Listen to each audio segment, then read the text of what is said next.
നമസ്കാരം. പ്രശസ്ത കവി മധുസൂദനൻ നായരുടെ ബാലശാപങ്ങൾ എന്ന കവിതയാണ് ഞാൻ ഇന്നിവിടെ ചൊല്ലാൻ പോകുന്നത്. ഞാൻ കെട്ടിയ കളിവീടെന്തിനിടിച്ചു തകർത്തു നീ, ഞാൻ കൂട്ടിയ കഞ്ഞിയും കറിയും തൂകിയതെന്തിനു നീ, ഞാൻ വിട്ടൊരു കൊച്ചോണത്തിന് മുക്കിയതെന്തിനു നീ, ഞാൻ വിട്ടു പറത്തിയ പട്ടമറുത്തതുമെന്തിനു നീ, ഞാൻ വിട്ടു പറത്തിയ പട്ടമറുത്തതുമെന്തിനു നീ, ഞാൻ കേൾക്കും കഥകളിൽ വന്നു മറുത്തു പറഞ്ഞില്ലേ, ഞാൻ വീശിയ വർണ്ണച്ചിറകു പൊടിച്ചു കളഞ്ഞില്ലേ, ഞാൻ ആടിയൊരു ഊഞ്ഞാൽ പാട്ടു മുറിച്ചു കളഞ്ഞില്ലേ, ഞാൻ നട്ടൊരു പിച്ചകവള്ളി പുഴക്കിയെറിഞ്ഞില്ലേ, കൺപൊത്തിച്ചെന്നുടെ വായിൽ കയ്പും കനലും നീ വെച്ചു, കാണാതെ അടുത്തു മറിഞ്ഞ് കാതിൽ നീ പേടികൾ കൂകി,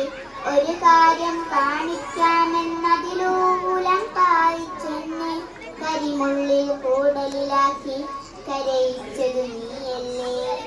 ദൈവത്തെ അടുത്തു വരുത്തി വരം തരവിക്കാമെന്നോ നീ തലയിത്തി ചട്ടിയുമേന്തി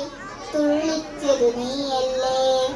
അമ്മേനിക്കാദ്യം തന്നൊരു തന്മൊഴിയും പാട്ടും താളവും എൻ കരവും വെച്ചൊരു ചില്ലവും എങ്ങോ നീ കൊണ്ടുകളഞ്ഞു, മണലിത്തൻ മനസ്സു നിറച്ചു മളവാളൻ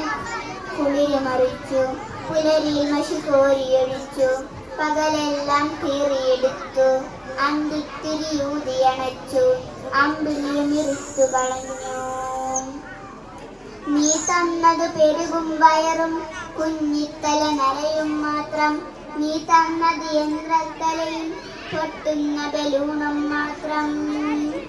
നാലതിനും ചുവരുകൾ മാത്രം, നാദത്തിനു യന്ത്രം മാത്രം, ഓടാത്ത മനസ്സും മാത്രം, ഒഴിവില്ലാ തീരം മാത്രം, മായുന്ന വെളിച്ചം മാത്രം, മായാത്ത മയക്കം മാത്രം, ഇനി ഈ പ്രേതങ്ങൾ പേടിപ്പിക്കട്ടെ, കണ്ണുകളിൽ കാൽവിഷേകം കൊത്തിവലിക്കട്ടെ, ഈവേരിൻ കടുവകളെന്നെ കീറിമുറിക്കട്ടെ, കളിമുറ്റത്താരും നിന്നെ കൂട്ടാതാവട്ടെ, നിന്റെ പുറത്തെ ആകാശമിടിഞ്ഞു പറിക്കട്ടെ. Thank you.